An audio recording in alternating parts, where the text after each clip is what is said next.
Hello and welcome back to Parkway Education. आज हम class 10 की poem the frog and the nightingale ही continue करेंगे। ये इस सीरीज़ का पार्ट 3 है। ये पोएम जो है ये विक्रम सेठ ने लिखी है। अब हम देखते हैं जहाँ से हमने पोएम छोड़ी थी उसके आगे क्या है। लास्ट वीडियो में हमने यहाँ तक के देखा था कि जो फ्रॉग है वो नाइटिंगेल को क्लासेस देने के लिए तैयार हो जाता है। तो अब इसके आगे की पोएम देखते हैं। Well, I charge a modest fee. Oh, but it won't hurt, you will see. Now the nightingale inspired, flushed with confidence and fired, with both art and adoration, sang and was a huge sensation. Animals for miles around flocked towards the magic sound, and the frog, with great precision, counted heads and charged admission. तो अब यहाँ पे frog क्या बोलता है? Well I charge a modest fee, मतलब मैं fees charge करता हूँ और मेरी फीस बहुत मॉडेस्ट होती है। मॉडेस्ट मतलब थोड़ी भारी पड़ सकती है तुम्हें। तो नाइटिंगेल बोलती है ओ। तो जैसे ही वो ओ बोलती है तो फ्रॉग को लगता है कि कहीं ये मेरे हाथ से चले ना जाए, इसीलिए वो झट से ये बोल देता है but it won't hurt you will see, मतलब पर वो तुम्हें इतनी ज़्यादा नुकसान नहीं करेगी। मैं इतनी भी फीस नहीं लूँगा कि तुम दे ना पाओ, तुम आराम से दे पाओगे, तुम देखना। नाउ द नाइटिंगेल इंस्पायर्ड, मतलब नाइटिंगेल अब फ्रॉग से इंस्पायर्ड हो जाती है। Flushed with confidence and fired, मतलब बहुत ज़्यादा कॉन्फिडेंस उसमें आ जाता है, और फायर्ड मतलब एकदम ही जोश से। और फिर both with art and Adoration, मतलब बहुत अपनी कला के साथ और फ्रॉग के अंडर गाइडेंस के साथ।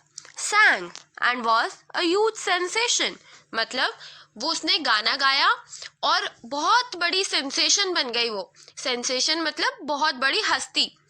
तो animals for miles around flocked towards the magic sound, इसका मतलब हुआ कि मतलब बहुत दूर दूर से जो एनिमल्स थे उस जंगल के वो आने लगे उसके पास।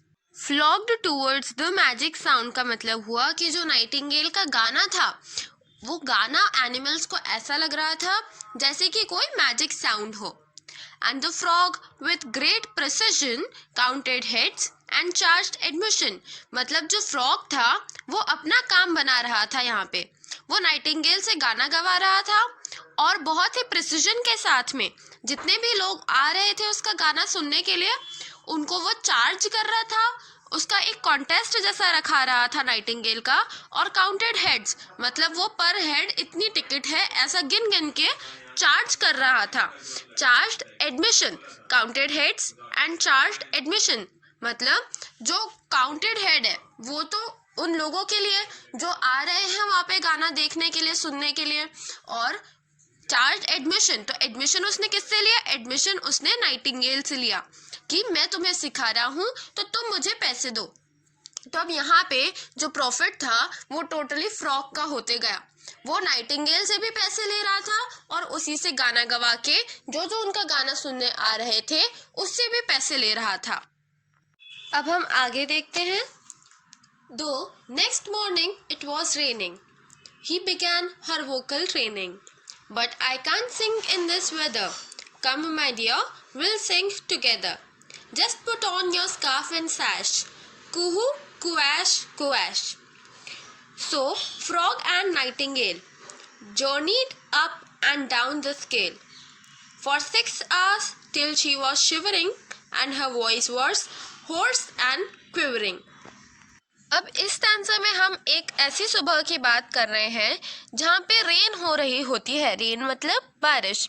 तो जब बारिश हो रही होती है तो जो फ्रॉग है वो उसकी वोकल ट्रेनिंग चालू करता है। But I can't sing in this weather, ये नाइटिंगेल बोलती है कि मैं इस खराब वेदर में गा नहीं पाऊंगी। Come on my dear will sing together, तो फ्रॉग उसे मनाता है कि अरे आओ हम साथ में गाते हैं। अब आपको तो पता ही है कि जो फ्रॉग होता है उसे बारिश पसंद होती है, बट जो बर्ड्स होते हैं उन्हें ऐसा वेदर समझ में नहीं आता है, वो ऐसे वेदर्स में नहीं रह सकती। तो इसीलिए जो फ्रॉग है वो बोलता है, अरे तुम आओ तो हम साथ में गाना गाते हैं, चलो। Just put on your scarf and sash, मतलब वो बोलता है कि तुम्हारा जो स्कार्फ है, सैश है, जो भी है, वो सब ओढ़ लो और आओ चलो हम गाना गाते हैं। कुहू कुहू कुऐश कुऐश, मतलब ये ऐसा वो गाना गाने लगते हैं, कुहू कुऐश कुऐश। So the frog and the nightingale journeyed up and down the scale. Scale मतलब क्या, जैसे हिंदी में जैसे सारे गामा होता है, तो वैसे ही उस स्केल के ऊपर नीचे उन्होंने अपने सुर लगाए। तो for 6 hours till she was shivering, मतलब उन्होंने 6 घंटे बारिश में प्रैक्टिस करी, जब तक के नाइटिंगेल शिवर करने लग गई। शिवरिंग का मतलब होता है कांपना, तो वो ठंड के कारण और बारिश में कांपने लग गई। And her voice was hoarse and quivering, मतलब उसकी जो वॉइस थी वो भी क्विवरिंग कर रही थी। क्विवरिंग मतलब जो वॉइस है वो भी कांप कांप के निकल रही थी, और उसकी वॉइस होर्स हो गई थी, मतलब वो अच्छे से गा नहीं पा रही थी, उसकी जो वॉइस है वो निकल ही नहीं पा रही थी। अब हम नेक्स्ट स्टैंजा देखते हैं। दो subdued and sleep deprived, in night her throat revived, and the cement tree was bowed with a breathless titled crowd. Owl of Sandwich, duck of net, mallard, my lady Trent, Martin Cardinal Mephisto, and coot of Monte Cristo. Ladies with tiaras glittering, in interval sat twittering, and the frog observed them glitter, with joy both sweet and bitter. तो अब इस stanza में क्या होता है, अगली रात दो सबड्यूड एंड स्लीप डिप्राइव्ड, मतलब भले ही नाइटिंगेल का जो थ्रोट था वो बहुत ही ज़्यादा खराब था और ना ही उसने ढंग से स्लीप ली थी। In the mid night her throat revived, मतलब रात में उसका जो थ्रोट था वो रिवाइव हो गया, वो सुधर गया। And the sumac tree was bored with a breathless title crowd, मतलब जो समेक ट्री था वो वापस से घिरा हुआ था वो सारे जानवरों से जिन्हें नाइटिंगेल का गाना पसंद आता है। तो यहाँ पे जैसे ये नाम दिए हुए हैं, owl of sandwich, duck of net, Mallard and my lady Trent, Martin cardinal Mephisto and कूट ऑफ मोंटे क्रिस्टो, तो ये सारे जो है वो सारे इन जानवरों के नाम दिए हैं। जानवरों को भी पर्सोनिफाई करा है और ऐसा समझा है कि वो भी एक इंसान है और इसीलिए उनको भी कुछ कुछ नाम दिए हैं। फॉर एग्जाम्पल जैसे यहाँ पे लिखा है आउल ऑफ सैंडविच, मतलब यहाँ पे आउल को एक नाम दिया हुआ है, एक रिफर करा हुआ है उसे आउल ऑफ सैंडविच से। तो वैसे ही ये सारे जो नाम हैं वो अलग अलग बर्ड्स के हैं और अलग अलग जानवरों के हैं। तो अब ऐसा होता है कि ये सारे जो जानवर होते हैं वो आ जाते हैं सब समेक ट्री के आसपास। लेडीज़ विथ टियारास ग्लिटरिंग, तो लेडीज़ जो है वो अपने सर पर, टियारा मतलब एक ऑर्नामेंट जैसा होता है, तो वो टियारास पहन पहन के आती है। ग्लिटरिंग मतलब बहुत ही सज धज के, तो लेडीज़ टियारास में सज धज के आती हैं। इन इंटरवल सैट ट्विटरिंग, मतलब वो बढ़िया सज धज के ट्विटरिंग कर रही होती है, बातचीत कर रही होती है। And frog observe them glitter with a joy both sweet and bitter, इसका मतलब हुआ कि जो फ्रॉग था वो उन सबको ऑब्जर्व कर रहा होता है और वो स्वीट भी होता है, बिटर भी होता है। तो अब ऐसा क्यों? क्योंकि जो फ्रॉग था वो खुद पहले एक सिंगर हुआ करता था और उसके पास इतनी फेम नहीं आई थी जितनी नाइटिंगेल के पास आ रही थी। नाइटिंगेल धीरे धीरे फ्रॉग से भी ज़्यादा बड़ी सेंसेशन बन चुकी थी, इसीलिए फ्रॉग को नाइटिंगेल से जलन होने लगी थी और इसीलिए जो उसका जॉय था वो बिटर भी था। बट देन उसको जो प्रॉफिट हो रहा था वो नाइटिंगेल को गवा गवा के खुद प्रॉफिट कमा रहा था, खुद पैसे कमा रहा था, तो उसका जो उसे जॉय था वो बहुत ही ज़्यादा था। अब नेक्स्ट स्टैंजा आता है। Every day the frog who would sold her songs for silver tried to scold her, you must practise even longer till your voice make mind grow stronger. In the second song, last night, you got nervous in mid-flight. And my dear, lay moan or trills. Audience enjoy such frills. You must make your public happier. Give them something sharper, snappier. We must aim for better billings. You still owe my 60 shillings. तो अब इस paragraph का मतलब क्या हुआ कि जैसे हमने लास्ट स्टैंजा में देखा था, फ्रॉग को अब उससे जलन भी होने लगी थी। तो जो फ्रॉग था वो स्कोल्ड करने लगा था। स्कोल्ड मतलब उसे चिल्लाने लगा था नाइटिंगेल को।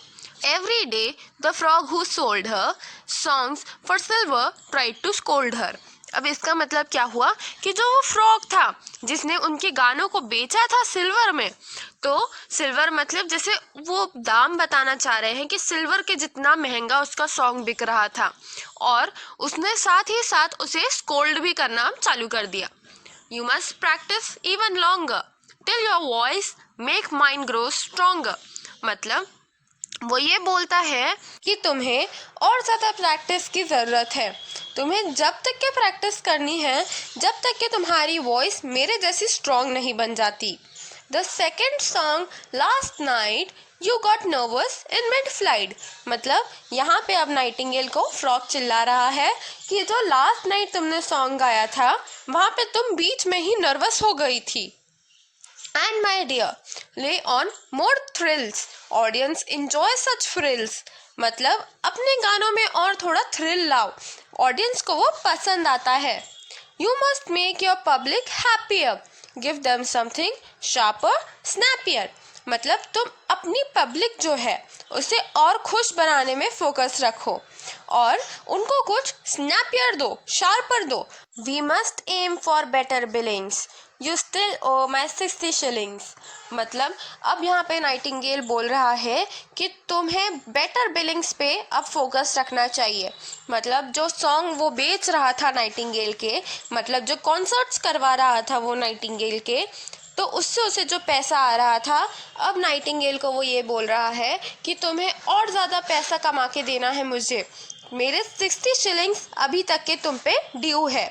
हमने लास्ट स्टैंजा में बात करी थी कि जो नाइटिंगेल है वो फ्रॉग से ट्रेनिंग ले रही है और उसके बदले में फ्रॉग नाइटिंगेल को चार्ज कर रहा है। तो उसी के लिए वो बोल रहा है कि तुम्हें 60 शिलिंग्स और देनी है मुझे, तो इसीलिए तुम बिलिंग बढ़ाओ अपनी, ताकि तुम मेरा जो ड्यू है वो पूरा कर सको। तो अभी के लिए हम ये पोएम यहीं पे एंड करते हैं। आई होप आपको इसमें से सब कुछ समझ में आया होगा। अगर आपको कोई भी डाउट हो तो आप मुझसे कमेंट सेक्शन में ज़रूर पूछ लेना, और अगर आपको ये वीडियो पसंद आया हो तो इसे लाइक करना, शेयर करना और हमारे चैनल पाकवे एजुकेशन को सब्सक्राइब भी ज़रूर कर देना। Thank you so much for watching this video till the end.